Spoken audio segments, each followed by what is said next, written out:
Hello students, BA part third political science paper first की class में आप सभी का स्वागत है। जैसा कि हमने पिछली क्लास में देखा था, हम BA part first unit one का BA part third unit one का जो पहला टॉपिक है प्लेटो, उस पर चर्चा कर रहे हैं। और पिछली क्लासेस में हमने उनके जीवन परिचय को लेकर या उनके उस परिस्थितियों को लेकर जिनमें उन्होंने अपने विचार दिए, सुकरात के बारे में, यूनानी चिंतन के विशेषताओं के बारे में चर्चा की है। आज की कक्षा के अंदर हम लोग रिपब्लिक के न्याय सिद्धांत पे चर्चा करेंगे। न्याय की व्याख्या जो उनकी प्रमुख पुस्तक है रिपब्लिक का केंद्रीय प्रश्न हमको मालूम है, यानी कि अगर रिपब्लिक का जो मूल शीर्षक है अगर हम उसको देखें, जिसको उन्होंने डिकाय सूने कहा गया है इसको, या उसका एक और जो शब्द बनाया गया है वो है कंसर्निंग जस्टिस, यानी कि न्याय से संबंधित। तो ये हमको लगता है कि रिपब्लिक की भावना के करीब करीब है, यानी कि रिपब्लिक और न्याय सिद्धांत हमें एक ही सिक्के के दो पहलू नजर आते हैं। प्लेटो ने अपनी जो पुस्तक है उसमें आदर्श राज्य के में रिपब्लिक में आदर्श राज्य के बारे में न्याय सिद्धांत को बहुत अधिक महत्व दिया है। उनका ये मानना है कि जो एक न्याय सिद्धांत जो ये एक ऐसी औषधि है जिससे समाज में जो भी अव्यवस्थाएं हैं, कर्तव्य विमुखता है या जो बुद्धिहीनता की स्थिति है, उसको दूर किया जा सकता है और एक आदर्श समाज, एक आदर्श राज्य की स्थापना की जा सकती है। प्लेटो का ये मानना है कि जो सोशल जस्टिस है जो है उनका जो प्रयोजन है वो अपने कि प्रत्येक व्यक्ति संतोषपूर्वक अपना निर्दिष्ट या उसको जो कार्य दिया गया है उसको करता रहे। न्याय की परिभाषा देते हुए प्लेटो आगे कहते हैं कि समाज में प्रत्येक व्यक्ति को वह उपलब्ध हो जाए, वो जानना भी चाहिए जो उसको प्राप्य है, यानी कि प्रत्येक व्यक्ति अपनी योग्यता, क्षमता या शिक्षा दीक्षा के अनुसार वह करता रहे जो उसके लिए उचित है करना। और इससे कुल मिलाकर के क्या होगा, समाज के अंदर एक सिस्टम व्यवस्था स्थापित हो जाएगी। प्लेटो अपनी जो पुस्तक है रिपब्लिक, उसका प्रारंभ भी वो और यहाँ तक और हम कहें अंत भी न्याय के वास्तविक स्वरूप की जो उसकी मीमांसा उसके आधार पर करता है। और ऐसा नहीं है कि प्लेटो से पहले न्याय के बारे में कोई मतांतर की व्यवस्था नहीं थी। प्लेटो से पहले भी 3 तरह के प्रमुख सिद्धांत थे जो प्रचलित थे, जिनके नाम हम आपको यहाँ पे बताते हैं। पहला था न्याय का परंपरागत सिद्धांत, दूसरा है न्याय का उग्रवादी सिद्धांत जिसे थ्रेसिमिकस सिद्धांत भी कहते हैं, और तीसरा है न्याय का व्यवहारवादी सिद्धांत जिसे ग्लोकॉन सिद्धांत भी कहते हैं।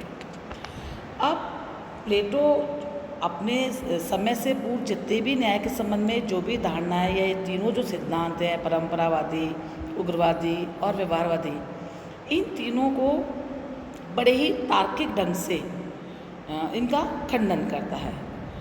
पहले तो कहता है कि न्याय की जो तीनों सिद्धांत हैं ये मूलतः गलत है। अब अगर वो अपने पहले से संबंधित विचारों को अगर गलत ठहरा रहा है तो फिर प्रश्न ये उठता है कि न्याय क्या है। इसके लिए प्लेटो कहते हैं कि प्लेटो के लिए ने माना कि प्रत्येक व्यक्ति की आत्मा में 3 नैसर्गिक प्रवृत्तियां होती हैं। कौन कौन सी? पहली ज्ञान, जिससे वो रीज़न करता है, रीज़न है बुद्धि। दूसरा साहस, जिसे हम स्पिरिट कहते हैं, जिसे हम शौर्य भी कहते हैं। और तीसरा जो व्यक्ति के अंदर आत्मा में जो तीसरा गुण होता है वो होता है उसकी भूख, क्षुधा या एपिटाइट जिसको कहा जाता है। तो प्लेटो कहता है कि जब मनुष्य की आत्मा के ये जो तीनों तत्व हैं ये अपने अपने कार्य क्षेत्र की सीमाएं में रहें और अपने अपने कार्य को संपादित करते रहते हैं तो मनुष्य के व्यक्तित्व में एकता की स्थापना करते हैं। यदि इन तीनों तत्वों को किसी एक व्यक्ति की आत्मा में अगर हम समन्वित कर दें तो वह व्यक्ति न्यायी बन जाएगा। आगे कहते हैं वो कि जिन व्यक्तियों में ज्ञान की प्रधानता है वो शासन कार्य का संचालन कुशलतापूर्वक कर सकते हैं। उसी प्रकार जिन व्यक्तियों में साहस या स्पिरिट या शौर्य है, ये सैनिक लोग हैं, युद्ध क्षेत्र में उत्साहित होकर के कार्य कर सकते हैं, युद्ध का कार्य संभाल सकते हैं। और जिन व्यक्ति में भूख या क्षुधा की प्रधानता होती है वो उत्पादन कार्य को अच्छे ढंग से और सरलता से कर सकते हैं।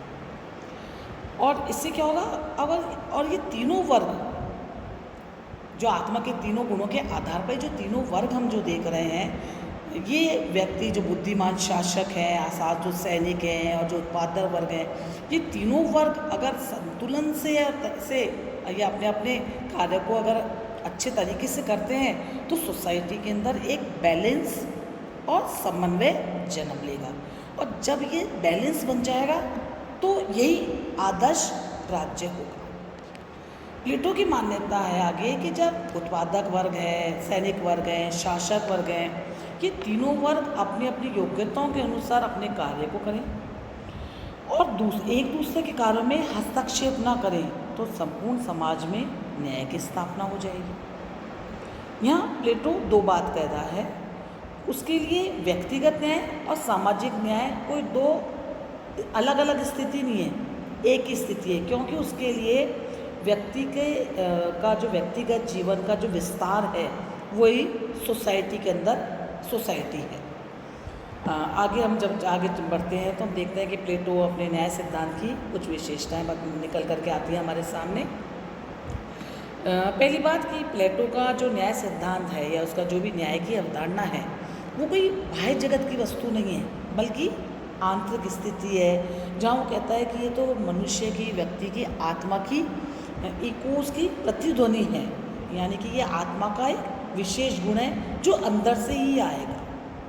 दूसरी बात, प्लेटो का न्याय सिद्धांत वो कहता है हस्तक्षेप के सिद्धांत पर आधारित है, the principle of not interference, कि आदर्श राज्य में प्रत्येक वर्ग के जो अपने अपने कार्य हैं निर्धारित हैं, वो अपने अपने कार्यों को कर रहा है और प्रत्येक सदस्य से अपेक्षा की जाती है कि वह दूसरे के कार्य में हस्तक्षेप नहीं करेगा।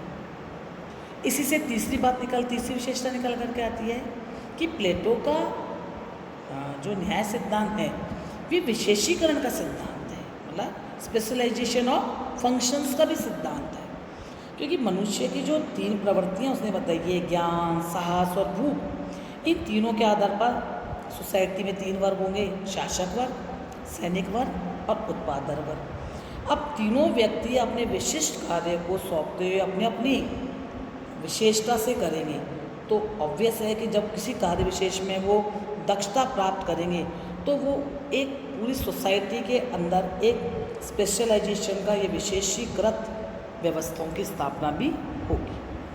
चौथी बात प्लेटो के न्याय सिद्धांत की विशेषता के रूप में आती है कि प्लेटो के जो आदर्श राज्य में न्याय की स्थापना है वो कौन करेगा, वो वहाँ पे दार्शनिक शासक करेंगे। दार्शनिक शासक ही हैं जो उसके आदर्श राज्य में न्याय की स्थापना करेंगे। साथ ही साथ वो एक आधार और बनाता है कि ये जो प्लेटो का जो न्याय उसका जो अपना न्याय सिद्धांत है उसकी प्राप्ति के लिए प्लेटो एक व्यवस्थित शिक्षा क्रम या शिक्षा योजना भी प्रस्तुत करता है, जो हम आगे की कक्षा में आपको विस्तृत रूप से बताएंगे।